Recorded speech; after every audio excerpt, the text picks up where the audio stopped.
turning back.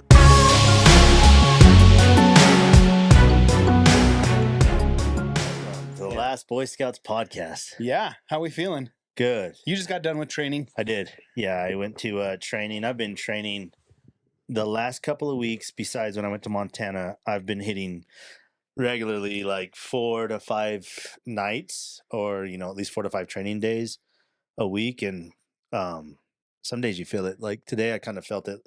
Didn't get a warm up in because I wasn't able to make it to class. Yeah. I went straight to training. Yeah. Which I hate doing because kind of feels like you're a little behind. You have to like take the first couple of rounds to get your body going, and if you by chance start with somebody that's already ready to go, it's like there was that class to kind of get that warm up going. Yeah, and so I was in prevent mode the entire time. There was a drop in purple belt. He's been there before, I guess, but I don't remember him. And he was small, which is always fun because I'm always excited when there's smaller guys there that are higher belts that you can kind of test your skills on. Test the waters. Yeah. And he was warmed up, and he seen me, and he probably thought the same thing, like, oh man, a smaller brown belt that I can try to go at. And he did. He did. He went 100% at me, which was actually fun because it takes you back to that first what your first job is, to stay healthy and to be safe. And then it's like, hey, don't get tapped, right? Yeah. And find opportunity. And unfortunately, like the first round opportunity didn't show up. So I was just playing in the waters of, okay, don't get hurt. Yeah. Look for opportunity. Don't get hurt. Look for opportunity. Don't get hurt. Yeah. And that's always fun to remind yourself that don't move on because potentially get hurt, Oh, yeah. Totally. I totally get it. Yeah. My training schedule's been a bit wonky, right? Like it's been the last few weeks, the kids going back to school, my daughter's getting ready to go back to college. And so I've been making a lot of excuses to hang out with them since I know it's going to change. Sure. And so, yeah, it's got to be. And like you said before, you don't have them full time. Yeah. So that's hard because in betweens, you're like, oh, I have all this intentions. And then the in-betweens, you're trying to catch up on all the other life stuff. Right. And then here they come the next week. You're absolutely right. So especially in the summertime, it's like hard to have a routine. Yeah. Right. Like, and I think routine is important for me, and it'll be great. Like next Monday they start school, but they're not with me. So I'm like kind of excited because I'm like, okay, I can reset. Sure. They'll, get better into my routine. I know what I'll be doing now. I can get back into training my 2 to 3 nights a week. Yeah. And just kind of get back to it. Like you make a lot of excuses during the summer because the weather's nice. Sure. People aren't at the gym. You're probably having 1 or 2 too many drinks throughout the night. Like, so that's like a good point. Maybe a good topic we tackle tonight. Like, how do you stay motivated when the motivation's not there? Yeah, I think like for me, part of motivation is, well, I'm in such a different part of the journey, right? Like, and even especially in life, like I don't have kids going to school. I don't have, Misty and I are pretty much empty nesters. So I'm like kind of in a different, a different level of where I'm at in my journey, right?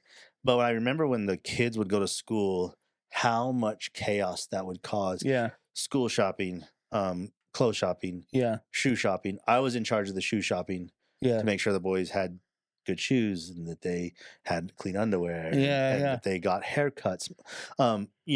It's funny we talk about it because Tristan has long hair, but the longest time Misty was like, no, you get your haircut a certain way. And sometimes she would go with the boys and be like, make sure it gets done. You cut your hair, and it was like she wanted them to look presentable all the time, right?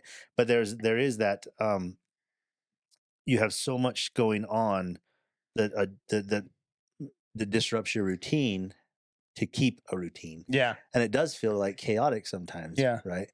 Yeah. And so like when for me, I always remembered like to prioritize things. Yeah. I would say from my observation of you, like jiu-jitsu since I've known you, like jiu-jitsu for you is a non-negotiable. Right. And I think I'm getting there. I'm like, obviously it's hard for me to be there. Like it's new in my life. I'm 3 years in, right? So maintaining consistency is just, For sure. that is a priority in and of itself. I think that's like for everybody, especially in that first part of their journey, Yeah. especially because like you're going Yeah. to go there and you're It's a pretty combat much sport. fighting. Yeah, it's a combat It's sport. combats, and yeah, I'm lucky because for the longest time, like I've always been like, if I'm doing this, this is Yeah. it isn't negotiable, and I do take nights that I do, when I was younger, when I was coaching. So I would coach and then do jujitsu sometimes. So I would coach. I would come home from work, go straight to coaching, Yeah. leave coaching, go straight to jujitsu, come home at 10 o'clock at night, and then do the same thing over 4 or 5 days a week. Yeah. Yeah. And man, my wife was so patient with me during Yeah. those early years because I was so excited about jujitsu. Yeah, that's got to be a real blessing to have somebody that supports you like that, right? But I think at the same time, like as a man, we need to be drawn into our routine, For sure. and we need to lead through our routine and have direction through our routine. And there's definitely been points in my life where I've always had a pretty good routine. Unfortunately, it hasn't been prioritized well. Sure. I've always prioritized probably work. You get up, you make that commute, you commute to the valley, so. That was my life, right? Like I'd get up, I'd commute, and there was so much I was sacrificing for myself because I just had my priorities weren't straight. Yeah. My priority was go make money, and I thought that's what was my value for so long. Sure. And so as I've gone through this journey the last couple of years, I've had to like really say, okay, I'm my priority.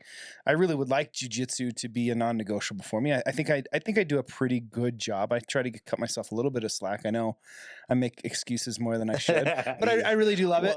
I really do love it. Yeah, I think like finding like first of all finding a why for a man. Like most of the time it is like job. Yeah. Right? Like for our generation especially, like my personal path has always been like career. I was talking to Braxton today and I was telling him, I've made mistakes, but I've always been able to like let's say it's a financial mistake, then I always was like a paycheck.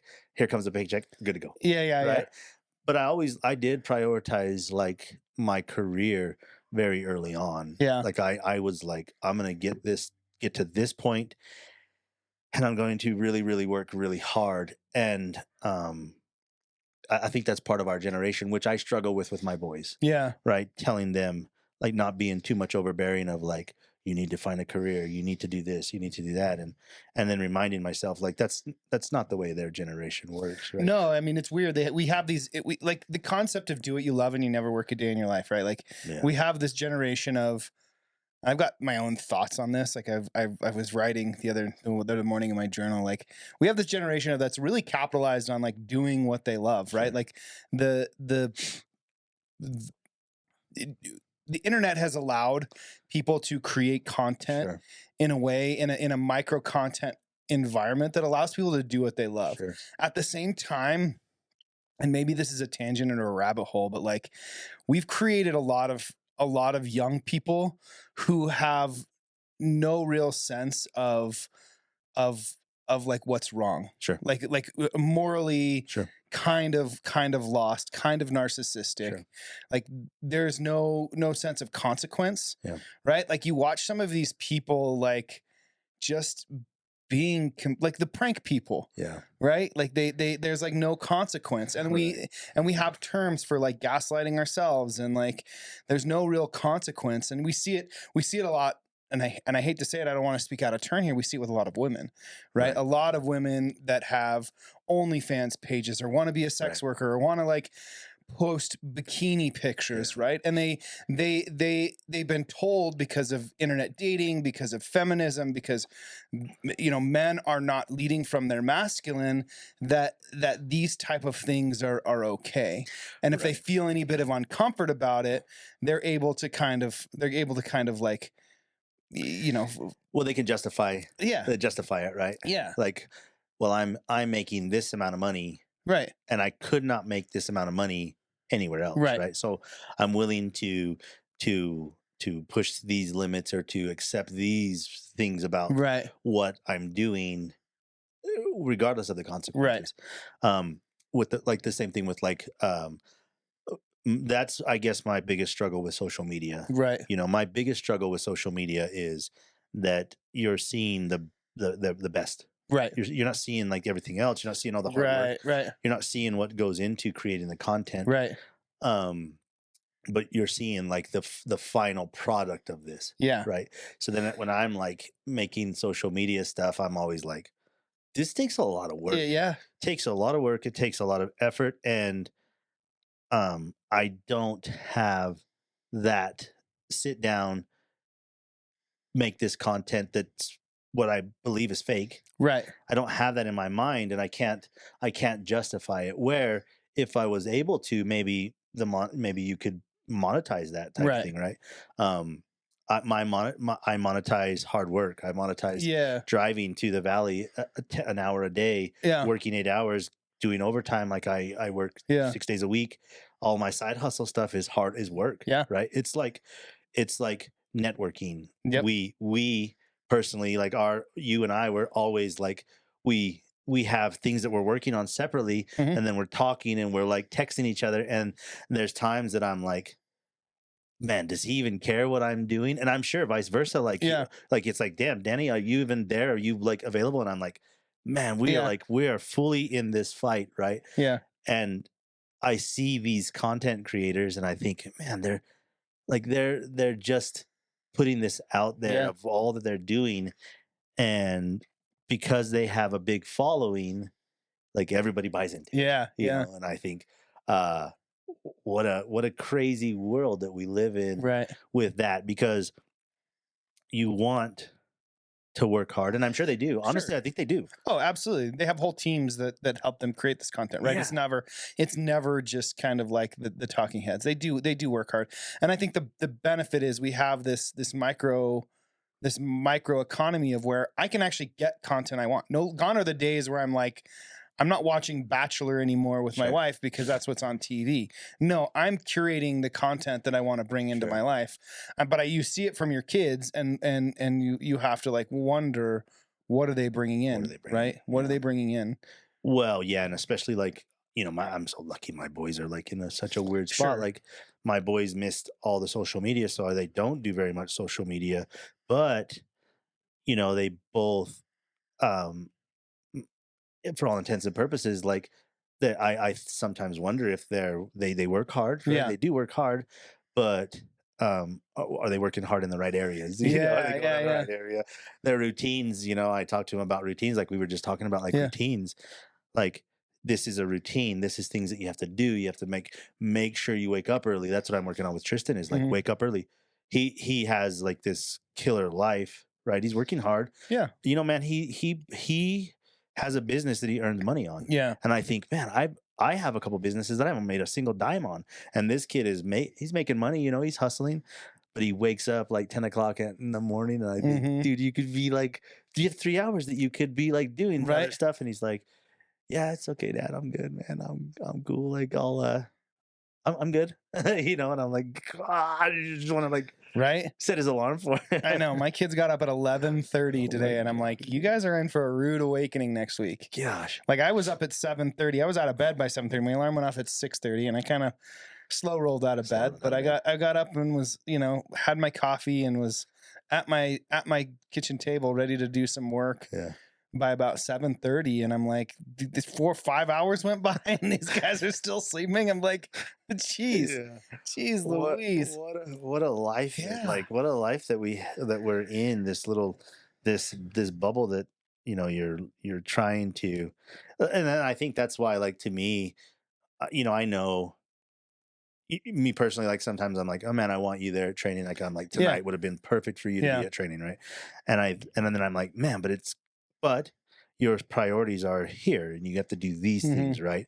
And so I'm always like on the bubble of encouraging, and then being like, hey, I'm going to training, are you in? No, before I'd be like, are you sure you're not in?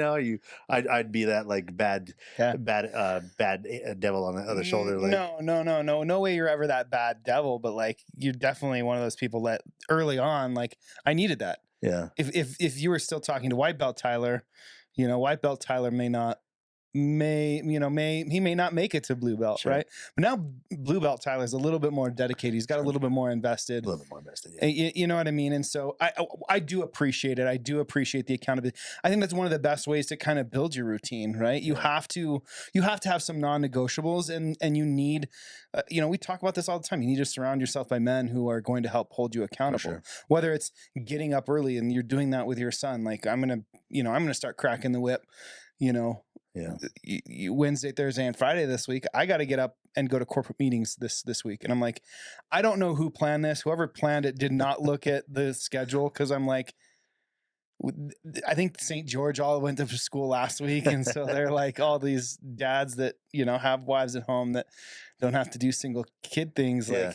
Like they're completely ignorant of the amount of effort some of us single parents have to do. Because I know I'm not the only single parent in the org. So yeah, but sometimes you have to do what you have to do, right? Like it's not always pleasant. It's not always pleasant, and that doesn't mean my non-negotiables change. Right. It just means I have to reprioritize. I've told myself since the divorce that I would always prioritize my children to be before just about anything. Yeah. And sometimes it's healthy prioritization, and sometimes it's not healthy prioritization. But I think that there's a lot of single parents out there that would, they would kind of sail their kids down the river just to justify their own kind of toxic behavior, right? Like if my child comes to me and says, "Hey, Dad, I don't really like this, or I don't really appreciate this, or I've got you're dating this person in your life," if I were to like go into my ego and start defending myself, like I'm just muting that child. Like I'm not allowing them free expression. Sure. Granted, yes, there's some times where that's maybe not appropriate, but for the most part, at least I need to sit back and seek to understand before I'm understood in those scenarios. And I know that there are so many, fathers get a bad rap because probably previously they wouldn't do that. They would get in their ego. Yeah, well, I'm an adult and you're the kid. And, well, I think for the longest time also, like the dads are seen as the scapegoats for things, right? Like maybe the dads are the reasons why the divorce happened, or the mom, man, especially because we live in Utah, you have these, Misty and I weren't always married, and so we had a kid that we didn't have when we weren't married, so I had to do things. But like for me, the way that I always felt was like a mom got so much leeway, so much people were like making excuses and doing these things for the mom, and I was thinking, man, I'm working hard. Like I'm working hard, but I think like they are considered like the raisers. They raise the children, right? The dad goes to work, the mom stays home. That's not the way it works anymore. Well, you do just as much. You have 50% of what your children are getting. Yep. You get 50%. So, you are doing the best that you can to give them the foundational skills from the father's side as you possibly can. Right. And because you only have them every other week, you have to like really put the effort in on that week that you have. And if you get a moment that you get them on that week in between, that you're like, okay, man, I'm not gonna turn that down. Yeah. Right. Yeah. The kids call you and are like, "Hey, Dad, can you do this? Hey, Dad, can you be here for this?" Like, yep. I'm gonna be there for that. Yeah. And if and when a relationship gets in the way, that person now has to like be set boundaries, but also be like supportive of that. Kind of thing. And I don't know if that's how people are built. No, I think, like you said, I think people are selfish. Like I think that they would be like, whoa, Tyler, this relationship is what you need to be working on, and your kids are your kids. It's fine. Like you should pass on this. And it's like, whoa, you can't pull me in both directions. Right. I think that there's like, well, one, it depends on the age of your kids, right? Like I've got kind of a mix of all, with Cozy being my most. I'd feel a little bit better if Ben had his driver's license and had a little bit more going, but we're working on some issues with him specifically, just being that teenage boy and like practice. I'm telling him, I'm trying to teach him now that now is when you practice. Right. This whatever routine you're setting up, whatever you're doing in school. Yeah, school does not like you're learning some good skills in schools. You're learning how to be a critical thinker. You're learning math skills. You're learning communication and how to work with other people. But really, what you are doing from a day in, day out scenario is you're learning to do that routine. Sure. And whether Get up, that routine is go. healthy or not, yeah, you're getting up, you're showing up for yourself, you're studying for yourself. Yep. You know, I agree. you're picking the classes that you want to take. If you don't like the subjects, like, yes, there's some core content you need to learn, but for the most part, they have a lot of flexibility, Sure. especially here in Wasatch, to learn a trade, to explore opportunity. And if they're not taking advantage of it, like I've failed as a parent Agreed. to show them that they can, Yeah, I agree. that they can take advantage of it. Their life is theirs to own. I agree. Yeah, I agree. And I think that's like building the routine starts with, I agree with you. I think like that's what school does is it helps teach a routine. It helps teaches, accountability. Right. It helps teach you if I'm struggling to go and ask for help. Yeah. I was talking to my friend today and just a little bit off topic, but we were talking about how men of our generation, we pretend a lot like how tough we are and like I don't need any help. I don't need hey Tyler, you doing the good today? Yep, I'm fine. Yep. And I'm like, I can hear in your voice you're not fine. Yeah. Are you cool? Yep, I'm good. Yep, I'm good. And then let's say we train and all of a sudden I'm like, whoa. Yeah. You are not fine. And matter of fact, you're not fine, but whoa. There's a lot of energy coming from you, right? Yeah. And let's say you don't have that outlet and some dude just barks at you and you're like, whoa, man. Yeah. What? And so let's say I dig and I'm like, hey, man, are you okay? Poof, man. If you catch the dude on the wrong, like a guy on the wrong mindset, he's like snapping now because he feels like you're kind of treating him soft, right? Yeah. And I think that like that is a thing that men do. Oh, you absolutely. put on this facade and this front of tough guy because that's what you think you're supposed to do. Like we said before, like I want my boys to have like some assertiveness, but I want them to also be like, no, I'm not okay. No, I'm not okay. Yeah, I need help. No, when like what's the country song? No one to hold them. No one to show. No one to show. Yeah, it's so interesting. I had a very like at the barbecue on Sunday. I had a very candid conversation with another one of the members, and I was really shocked at like how he was like, "Nope, never ask for help. I'll never do it. You'll never hear me asking for help." Yeah. He was so adamant, and I'm like, "Damn, like that's." I can't believe that's. I mean, it's not healthy. No, it's not healthy because the last thing you want to do is what's going to happen or likely to happen is you'll snap at your kids, you'll snap at your wife, you'll snap at some dude that's bigger than you. Although I have a hard time believing that some of these guys we deal with that'll happen. But somebody that. The road rage incidents we've talked about, they'll pull out a gun or like somebody that's a little bit more unhinged than you. Man, like the rubber band will snap. Yeah. Right. Like you pull on that thing hard enough, sure. Like you could pull on it and it will stay there, but eventually weather and like things start to destroy that rubber band and it will snap. Yeah. You will have there will eventually be some accountability, whether you like it or not. Yeah. Right. And when me and my friend were talking, I was like telling him like, man, like keep asking. Yeah. Keep asking. And he was like, oh my goodness, man, he was a little bit like had some other interactions with this person. And that was like where they've kind of gotten to that point of like almost, knuckled up. And I was like, it's cool. Like sometimes what you have to do with people is find the avenue of help. Yeah. Right. Somebody's asking for help. Right? Yeah. Like maybe not in the way that you think, sure. But they'll give you an avenue. They'll give you direction of what they need for help. Right. Yeah. And me personally, like the thing that I've developed is okay, that didn't work. Okay. I'll let you dictate how I can help. I'll listen. I'll kind of like, I'll find an avenue that we both have in common that you're like, all of a sudden you can feel when the Right. guard is dropped. Yep. And then the person is like, all of a sudden telling you something, and you're like, I'm just going to listen. Yeah. And they'll give you hints of where they need help, kids especially. Mhm. You know, my boys where they're at right now. They want me to believe that we're good. I'm good. Yeah. I'm good. And Yeah, I'm yeah. like, okay, cool. And then they'll say something, and I'm like, okay, they're needing something, Yeah. right? And I'll listen. I'll kind of do some prying, and like, not in a dad way.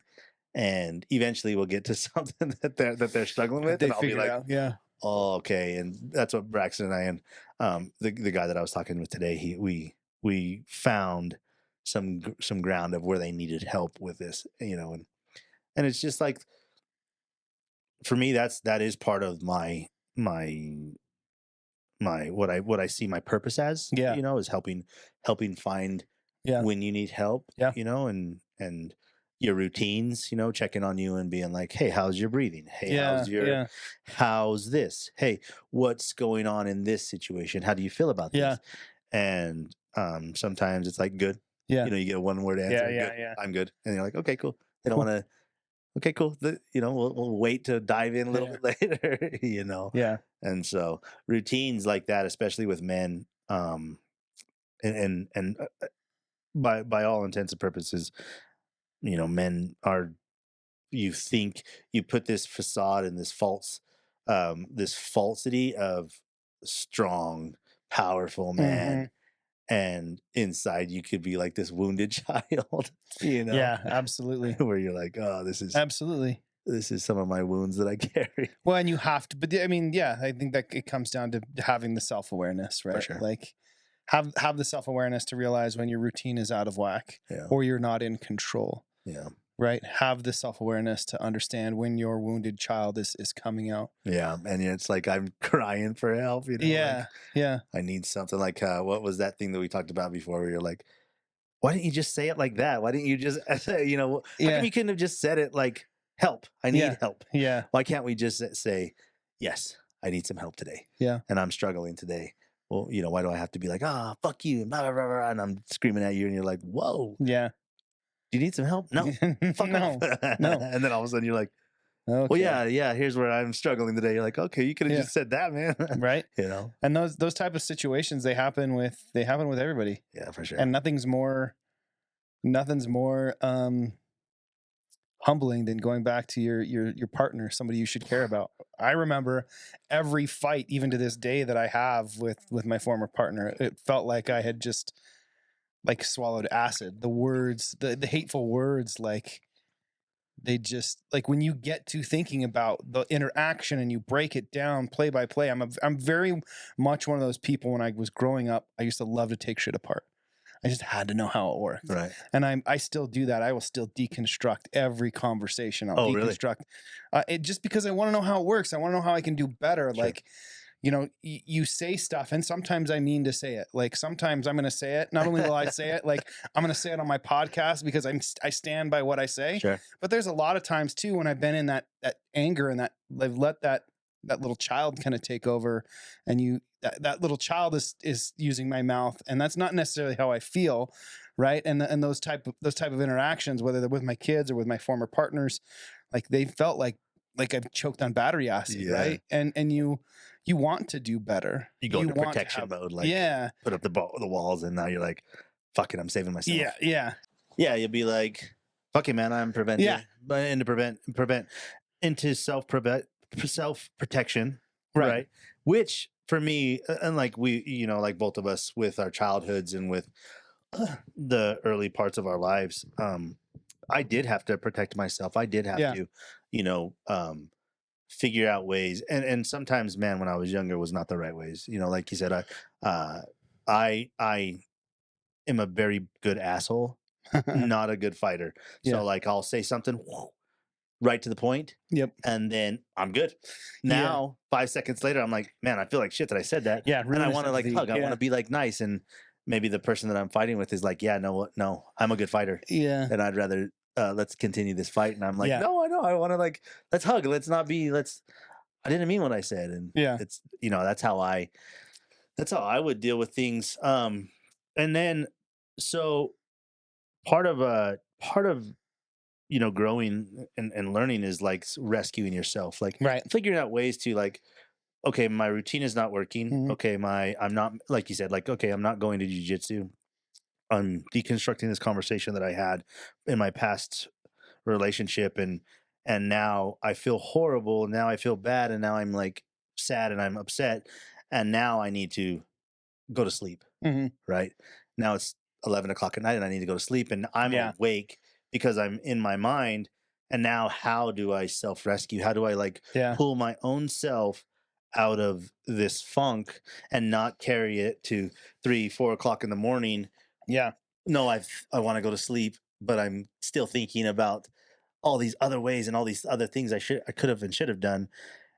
How do we self rescue? How do we self preserve that as men to, okay, put it away for a minute and fight another day? Yeah, yeah. It's you've got to escape for me, it's escaping the cognitive load Yeah. because my brain is spinning and my brain is burning as much calories as if I were going Oh, into the yeah. jujitsu mats, Yeah. right? You know what I mean? And what's weird is that my body will feel somewhat physically rested, but my mind will just be exhausted. Yeah. So when I find myself spinning out of control, that monkey mind, that's when I really have to focus on my breath. Sure. I'll focus on the breath work routine that we've worked through. Even in bed, like even if I'm just laying there, I just know if I focus on my breath, Yeah. um, that I can start calming that monkey mind. That's what Yeah. I call it when my mind's just spinning. I need to Yeah. get back into control. Going 100 miles an hour. Yeah, I have to start telling myself, okay, what are some valued actions that I can do to change this situation? Valued action number one, especially at night, breathe, Sure. breathe. Yeah. Calm that monkey Yeah. mind. Quiet your mind. If I have to, sometimes I'll put on an audiobook, sometimes I'll put on a mantra, sometimes I'll put on a meditation just to kind of snap the cognitive load, and then it's like, okay, then I get into the breath work. Sure. And I've done breathing until 4 or 5 in the morning, and it's taken that kind of What that level of effort. Let's go back a little bit and see, like, okay, so Yeah. before, can you remember a time when you were like, you Oh yeah. didn't have breath work? Do you know what you would do then? Definitely like music, podcasts. Like I just stay awake and listen. And I remember my ex-wife telling me like, "What are you thinking about over there?" She could tell that I'm laying there just like spinning, thinking about a conversation. Really? It was a strange exchange of energy. Yeah. And we had those kind of things, those exchanges of energy where, I could tell that something was off or she was on to something. And I think she definitely could tell, especially when I would spin. I'm definitely a ruminator. Ruminating is one of my, like, I don't particularly appreciate it. Like I love the self-awareness where I can deconstruct a conversation and I can say, okay, how can I do better? Yeah. I need to be able to let that go. Yeah. Right. Let it go. And so letting it go has definitely been something what are we in second quarter of 2024 that I've worked on, right? Really? Like Letting things go. literally letting it go. Okay, Tyler, time to let this go. Yeah. Where is this coming from? What is the root? Okay. If I step it down, okay, this is a little Tyler. He's feeling abandoned. He's feeling ashamed. It generally comes from what I call gas, Yeah. guilt and shame. Guilt and shame. Yeah. Gosh, man, what a crazy way to look at it. Yeah, man. When I was in my younger days, same. I would think about a situation and how I could have changed that situation and how I Yeah. could have made that situation better.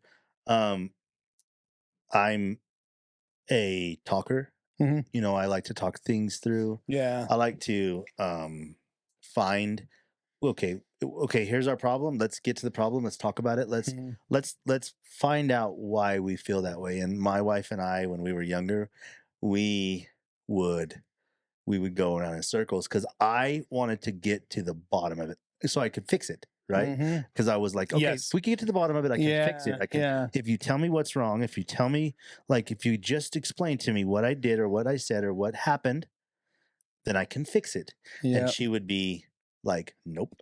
Nope. And she's not a talker, Mhm. but she is. She tells me her feelings. She tells me, there's so many times that my wife will tell me her entire day Mhm. right? And I'll be sitting there listening to her, and I'm like, "Man, focus, Danny, focus, Mhm. focus, Danny, focus." Because if I'm not, then because she'll see like, or I'll say something, and she'll be like, "Were you even listening to me?" Yeah. Right? And I've like had to focus, Yeah. but when we were in fights and when we were like in disagreements or when I was wanting to fix a problem, she would be like, "It's okay. Yeah. We don't have to talk about this. Yeah. We don't have to get to the umpteenth degree Mhm. of what is wrong. We don't have to dig up every single freaking thing that we've done to get to the bottom so you can fix this shit. It's okay." And I would be like, "Nope, it's not okay." And I Yeah. would sit there at night, same thing, like, "Okay, how can I word this better so that she doesn't get upset? Mhm. How can I find out more of why she's upset?" And it may have been nothing. Yeah. I may have turned it into this crazy thing because of my nitpicking and my picking and picking and picking and Mhm. picking. That's what she'd always tell me. You're picking, you're picking, you're picking. And I'm like, I'm just trying to fix it. Yeah. Right. And so as I got older with that situation, I remember like just being like, okay, leave her alone. Just Mhm. walk away for a minute, come back. Most of the time she was like, "Okay, cool. I'm back to I'm okay." And Yeah. I wouldn't have to fix anything. Yeah. I would just go give her a hug and tell her I love her and move on. With my trauma with my dad and with the trauma I went with as a kid, I wanted to fight, Yeah. and what I learned to do then was to pray. Mhm. And I would pray, and I would be like, the first like couple of years I would pray, and I remember like praying to a point where like sometimes I would start the prayer and I don't even remember like finishing the prayer, but I would Mm. fall asleep and I would feel so much happier with praying, Mm. and so now even to this day, like if I'm struggling mentally, I pray. Mm. I really like say prayers a lot. And some of it's just could be like just simple like talking to nobody, Yeah. just Yeah. saying a prayer. Yeah. And I tell people that all the time is like, just talk to somebody. Yeah. Talk to somebody. Like Yeah. it could be just talking to God, it could be talking to a higher power, it could be talking to your heavenly Father, it doesn't matter, Yeah. like Yeah. it could be talking to anybody. And that got me through a lot of like bullshit in my head, Yeah. and I really enjoyed learning that. That's super interesting. Um, in your experience, like as you're going through these, have you ever tried any journaling or anything? I did. Yeah, I mean, I've journaled. I'm not, I don't, oh man, this is so bad. I won't sit down Mhm. and, write. I'll end up sitting down, writing something and then being like, uh, kind of move on. Cause I Yeah. don't have that kind of an analytical mind. I don't have that, like that kind of mind where I can sit down and do that. Yeah. But I encourage it if you can. I Yeah. don't. I wish I I've did. I wish I had that skill set. I've found like there's been some benefit. It's taken me a long time. Like I grew up fairly dyslexic. I Oh yeah. remember being teased incredibly as a kid Yeah. for like spelling stuff wrong or like writing my letters backwards. Yeah. And so it like actually really made me hate my writing. Oh, And so it's taken me a long time to actually journal. But I do find that like occasionally if I can sit down and I can write some things out, it's a practice it too, huh? Like yeah. it literally is like jujitsu where you have to like actually practice it. Yeah. Yeah. Yeah. Yeah. I mean, I'm not saying I'm great at it. On your mission, when you serve a mission for the church, the LDS church, they really want you to journal. And I could probably count on one hand how many, journal pages I wrote. Like it just wasn't something. I was so ashamed of my writing and so ashamed. Like I've had to just, and it really kind of caused some perfectionism, right? So like if I can't write, like if I can't write correctly, and my vocabulary, like if I Yeah. can't spell those words, like Goodness. I'm Yeah. not doing it. I just want to do Tyler, it. say that in normal people's Yeah, terms. right. Like so, I won't do it because I'll feel too ashamed about my writing. I've had to really let go of that shame and guilt and just say like, no one's reading this but me. It's just for Oh, me gosh, what to get it amazing. out. Uh, Yeah, I think it's a cool skill set because Jesse always journals. yeah, Man, he has books and books and books and books and books. Like books, so many books of his journaling. yeah, And I like appreciate when I yeah, see like when I see people walking around with something, and they'll take a moment and jot down something and jot down a note or something. yeah, We had remember when Roman yeah, came on, he was journaling and we were both kind of like, well, I think you're like missing you're like when we're having a conversation, we're in the middle of a conversation and you're writing. Are you actually listening to the conversation? Yeah. Maybe, like Yeah, later no. on, write it Yeah. down. And he was like, no, I got to write it down now because I'll forget. I can see taking notes. I guess I think in sessions with my clients, like I'll occasionally take notes. Um, in conversations with my customers, I have an app that records it so I can be present. Oh, that's Um, cool. but again, like I think it's important for that presence in a conversation setting. Sure. For me, writing is just purely between me. In a way, I think I carry some trauma around prayer and what I grew up with. I have a very twisted expectation of what I think prayer should have been. Oh, And I think that just comes from like the expectation that I saw there's a lot of affluence in the Mormon church and the LDS church.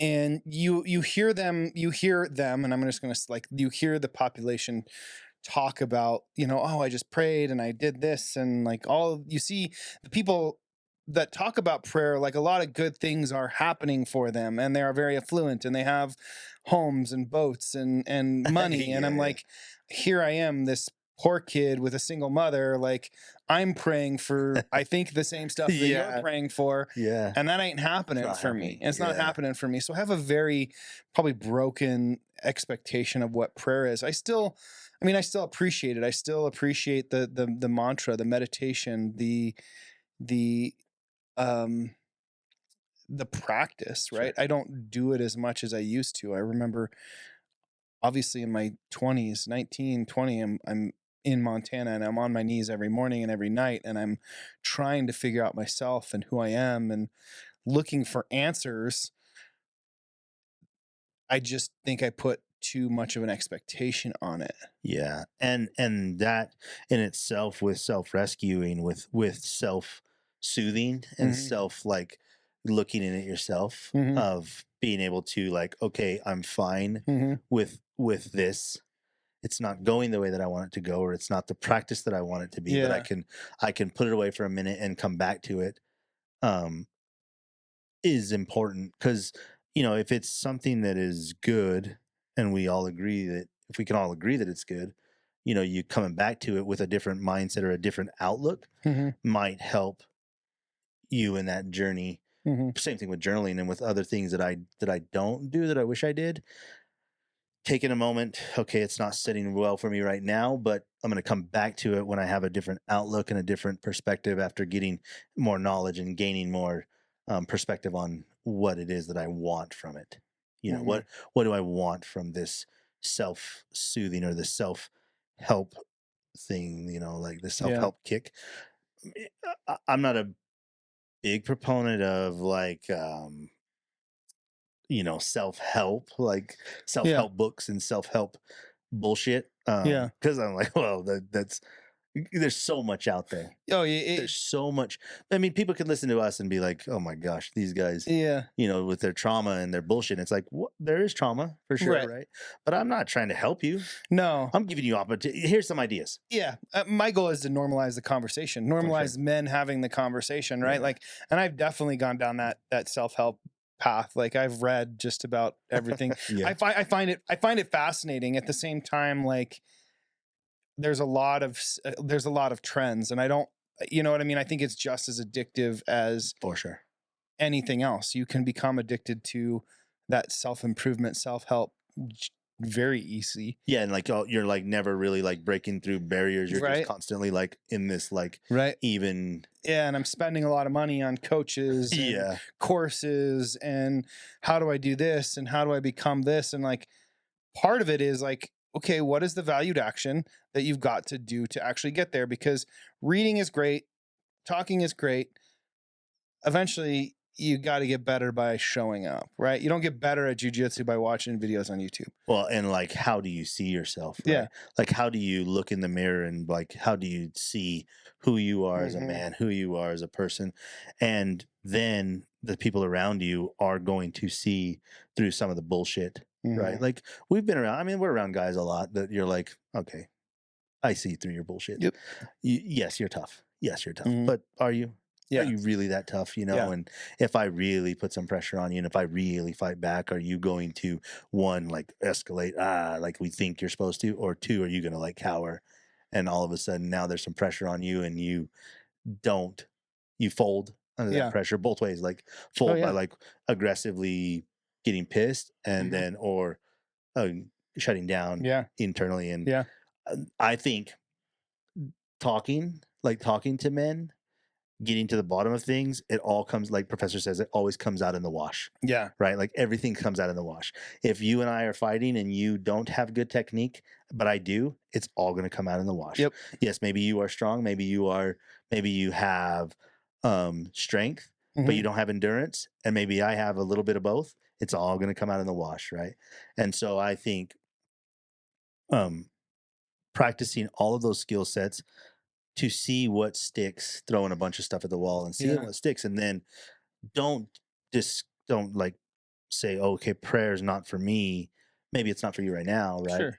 But maybe later on, and when you're teaching your kids, like when you're teaching them how to self rescue, you can be like, hey, let's pray together. Let's pray Oh yeah, together, absolutely, absolutely. right? I absolutely, and I hope it didn't come off that I was No, writing you it didn't. off, but I do Not like at all. I do find that there's value in it. You know, I think, like I said, the tradition in which I was taught, I Oh my think, was gosh. just a little bit distorted. Which I think is a cool, I think is like such an interesting thing because I never had that, Yeah. that religious background. And I know we've had lots of conversations where like I know you have like these really strong moral ethics that you live by, Hmm. which I think is part of who you are. Oh sure. Which in turn, like when you do teach them, you believe in them. You Oh believe yeah. in them 100%. Yeah. You believe what you're teaching 100%, Yeah. and you want the best for who you're working with, Yeah. whether it be like me or your kids or other Yeah. people. Like you want the best for them, which I think is teaching men, especially to have those routines, to build those Mhm. routines, and then to when your brain is in that monkey Yeah. mind, like, Yeah. okay, where I have that too. You're an open book. Like you are an open book. Yeah. Yes, I have those. Yes, I've done Yep. that. Yep. Yes, I've hurt your feelings. Yes, I have hurt my significant other's feelings. Yes, I Mhm. have. And I'm an open book. Yeah.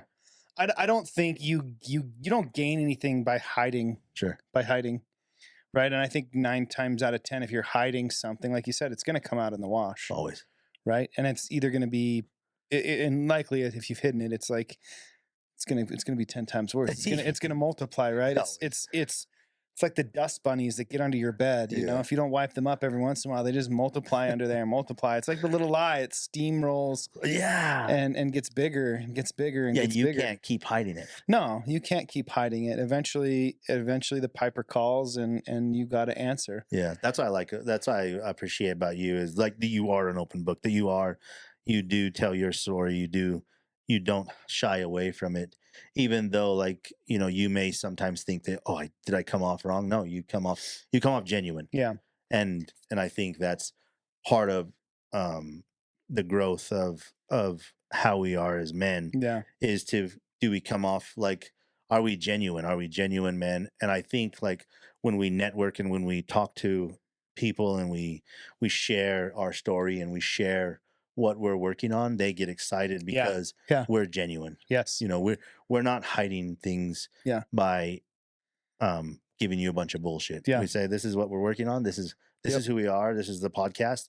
This is our platform. This Mhm. is the things that we may come in here and not have a single thing to talk about. Yeah. But when we start talking, our genuine Yeah. care of health, men's health, well-being, Yep. jiu-jitsu, and care for each other and care for what we're doing Yeah. is going to come shining through. We're building that common unity. Yeah. Building that common unity. Yeah. Funny Yeah. story about a dust bunny. I'll Yeah, tell you a funny let's story. go. When I was in the military, you get assigned jobs, Uh-huh. right? So when you go, like I had a lot of cousins that were in the military, Mhm. and they would be like, "Don't volunteer for anything." That was the thing. You go and they're like, don't volunteer for anything. Don't volunteer for anything. When the drill sergeant says, I need 4 people for this job, I'm not telling you the job, but I need 4 people. Raise your hand. Don't raise your hand. Do not raise your hand, because it's probably going to be toilet cleaning or latrine duties or the worst job in the world. He's like, wait, they'll be like, wait till everything is said and done, and then good jobs will start coming. Good, you want to wait to get the good jobs. So, you go in there, you get your jobs, and every other Sunday you have a big clean of the barracks. And this is like, so for basic, you have like 2 rows of bunk beds, and there's probably 40 guys in each. I'm just thinking like Full Metal Jacket, the scenes that you see. Dude, it's insane. Like it's just like, so when not like you don't sleep with a gun or anything like that, but it's like that. There's all this, there's one communal shower. It's so crazy. It's crazy. But every Sunday that we cleaned, this one kid would go sit, and he would lay underneath a bed. He would just lay underneath the bed. And we were like, what in the world? Why doesn't he clean? His bed was so, man, we'd always get in trouble because his bed was not made correctly. So some of us would have to make his bed for him so that we didn't get into trouble, because he would not make his bed. His uniform was always like hanging off of him. Like, oh, it's so bad. But he was a really nice guy. And, like sometimes if you're not careful, it can become Lord of the Flies, where you pick on the same, you pick on the guy and you got briefed a lot. Like, don't pick on the guy. Don't pick on the guy.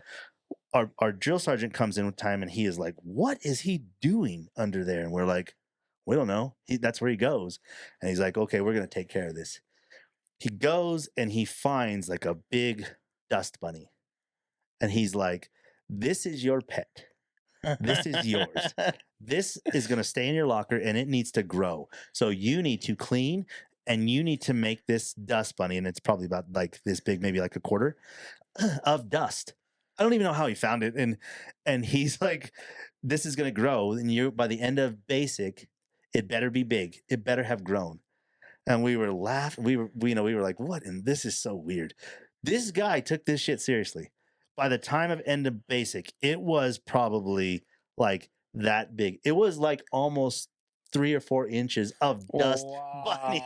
It was so gross, dude. But he thought, he would make that thing grow. It was such a all weird, because he was hiding under a bed. Basic training is some of the craziest times of your life. It's probably a lot like the MTC, but with a bunch of like weird dudes that are, from all walks of life. No, that's probably where it's like the most similar, right? Weird dudes from all walks of life. I will say we had a lot of freedom. We were supposed to be more self-disciplined, right? Like you had the benefit of being externally disciplined. I probably would have benefited from that a little bit more because I was a little bit, you could go to the cafeteria at any time and get a Dr. Pepper and whatever. Some of my best memories were from basic.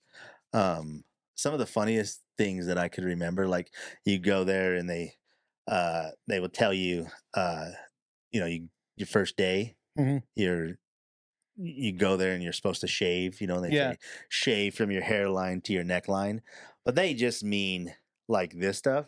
But there would be guys that shave their eyebrows off. Just like social, like like people that just didn't have exposure. Like 3 guys in my flight. the guy the drill sergeant came up and he's like, "Where's your eyebrows?" And he's like, "You told me to shave from my headline to my neckline." And he's like, "Not your eyebrow."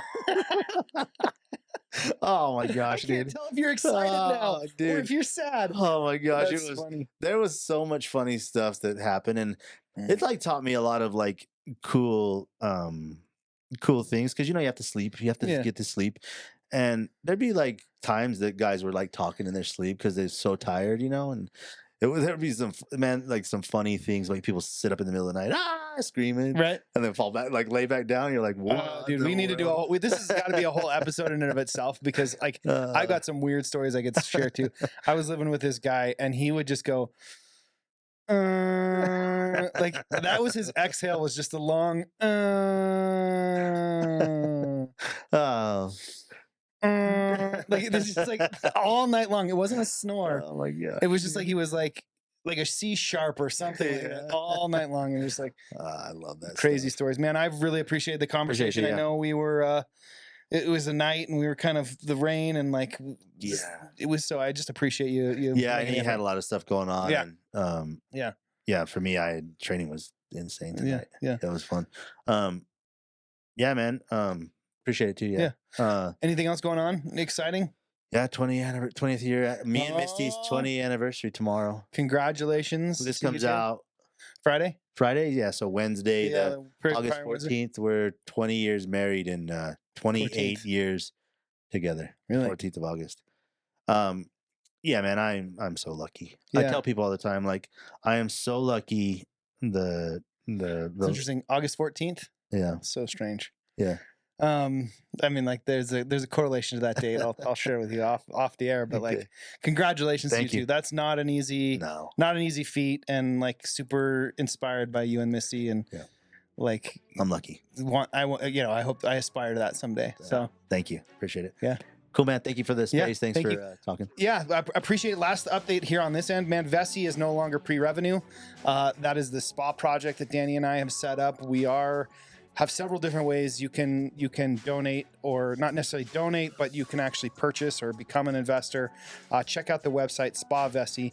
As always, hit us up on Instagram, lostboyscouts.com. Come see us at Park City Jiu-Jitsu. Come see us at Park City Jiu-Jitsu. Hang out with us. And until the next episode, appreciate it. Have a good night. Cheers. Rise up, no turning back.